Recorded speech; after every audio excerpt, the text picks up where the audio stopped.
अभी Joe Biden ने साथ ही तकरीर भी की और उसने ये कह दिया और बड़े सख्त अल्फाज पहली दफा से हम माफ भी नहीं करेंगे और भूलेंगे भी नहीं। तालिबान के ऊपर अमेरिका पलटकर अब शदीद हमला करेगा, अपना इंतकाम लेगा। अब हिंदुस्तान पाकिस्तान को नहीं छोड़ेगा, कोशिश पूरी करेगा। एब्सोल्युटली दोहा डील कोलैप्स हो सकती है, क्या इम्कानात हैं? इस सब के अंदर पेंटागन जो है उसने कंफर्मेशन कर दिया है कि इस धमाके के अंदर अमरीकी फौजी भी हलाक हुए हैं और ये एक बहुत बड़ी खबर है और इसके आप अंदाज़ा भी नहीं कर सकते कि कितने ज़्यादा आफ्टर इफेक्ट्स होंगे और इसके कितने ज़्यादा इम्प्लीकेशंस होंगी और इसके कितने ज़्यादा असरात होंगे अमरीका के फौजियों के मरने की वजह से। और अमरीका को अब एक क्लियर जवाब मिल चुका है कि वो अफगानिस्तान के अंदर रहे। ये जो तालिबान की फतह के जो झंडे और उनकी खबरें पिछले 2 हफ्ते से सारी दुनिया में गूंज रही हैं, उससे तो इस धमाके से शदीद धचका और नुकसान पहुंचेगा। लोग मौत कबूल कर रहे हैं, वहां रहना पसंद नहीं कर रहे। ये बिल्कुल ये बड़ी सूरत हाल अफसोसनाक है। नमस्ते दोस्तों, जय हिंद। हिंदुस्तान स्पेशल में स्वागत। अफगानिस्तान के काबुल एयरपोर्ट के पास कई धमाकों से पूरी दुनिया दहल उठी है। काबुल एयरपोर्ट पर हुए इन धमाकों से अब तक 70 से अधिक लोगों की जान चली गई है, जिसमें करीब 13 अमेरिकी सैनिक भी शामिल हैं। लेकिन इन हमलों पर तालिबान का अजीबोगरीब रुख सामने आया है। वह अपने आतंकियों को बचाते हुए इसका ठीकरा अमेरिका पर मढ़ रहा है, जो कि तालिबान के लिए काफी शर्मनाक है। दूसरी तरफ अमेरिकी राष्ट्रपति जो बाइडेन ने काबुल के हमलावरों को चेतावनी देते हुए कहा है कि हम माफ नहीं करेंगे, हम नहीं भूलेंगे, हम इन आतंकियों को ढूंढ कर मारेंगे और इनको इनके किए की सजा दी जाएगी। पाकिस्तानी मीडिया में यह बहस बड़े जोरों शोरों पर छिड़ गई है कि क्या अमेरिका अफगानिस्तान में फिर से वापस आने जा रहा है। अभी आप देखेंगे काबुल एयरपोर्ट पर जो खुदकश हमला हुआ है, जिसमें अभी तक जो है 13 अमरीकी हैं और 70 के करीब कोई अफगानी है वहां पर, इसमें शहीद और हलाक हो चुके हैं। आप देखें कि जख्मियों की जो बड़ी तादाद है वो आप सोच नहीं सकते वहां पर इतने ज्यादा हुआ है। और ये अभी जो बाइडेन ने साथ ही तकरीर भी की और उसने ये कह दिया और बड़े सख्त अल्फाज पहली दफा से हम माफ भी नहीं करेंगे और भूलेंगे भी नहीं।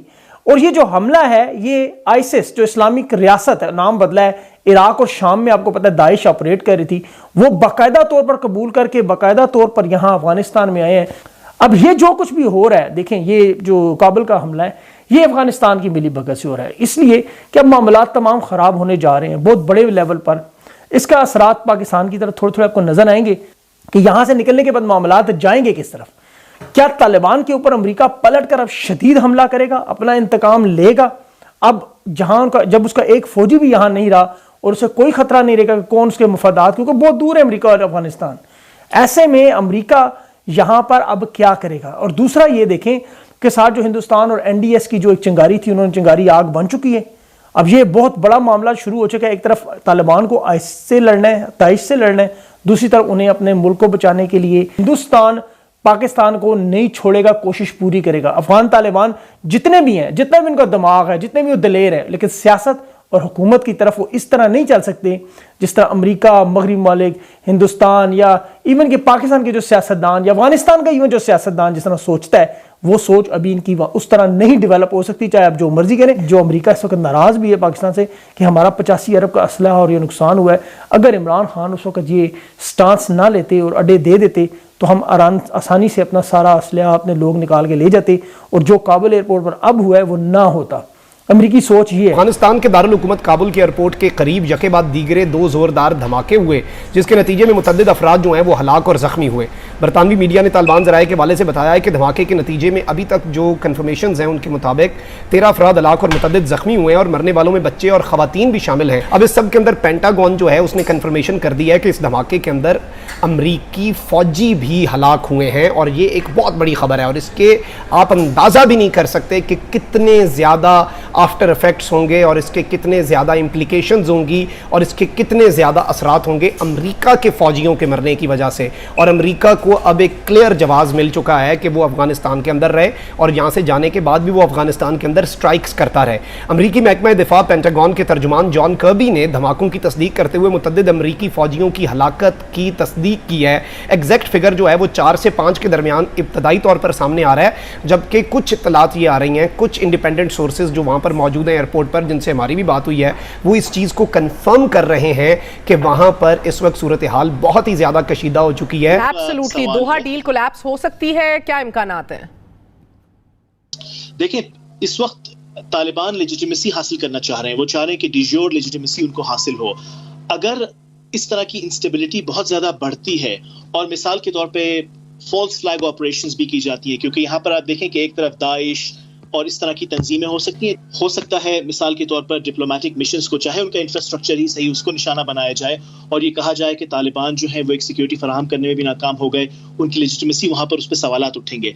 ऐसे उसमें फिर ये होगा कि जो आपके लो इंटेंसिटी किसी किस्म की इंटरवेंशन की बात है, तो फिलहाल तो इकोनॉमिकली जो है वो तालिबान को बिल्कुल उनकी हुकूमत को बिठाए जाने की कोशिश की जा सकती है।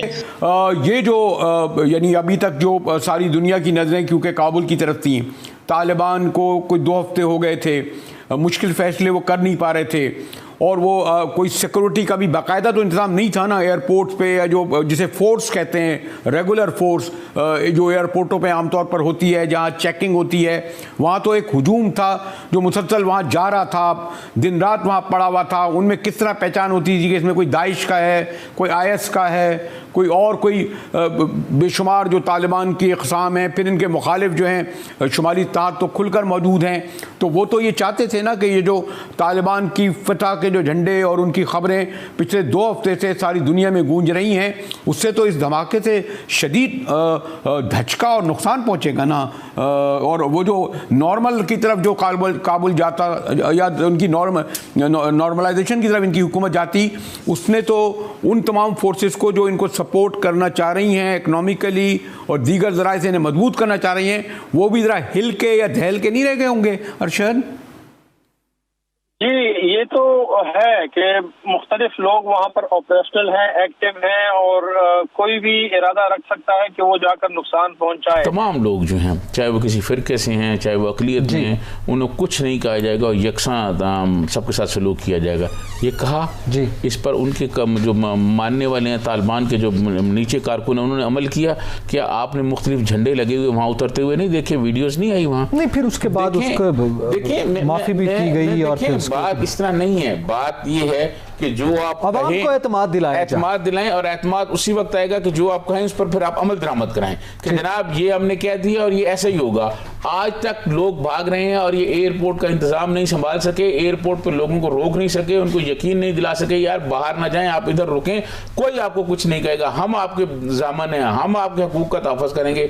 नहीं, इनकी बात पर लोग यकीन कर रहे हैं, लोग जा रहे हैं, ब्लास्ट हो गए हैं, लोग मारे गए, लोग मौत कबूल कर रहे हैं, वहाँ रहना पसंद नहीं कर रहे। बिल्कुल, ये बड़ी सूरत हाल अफसोसनाक है।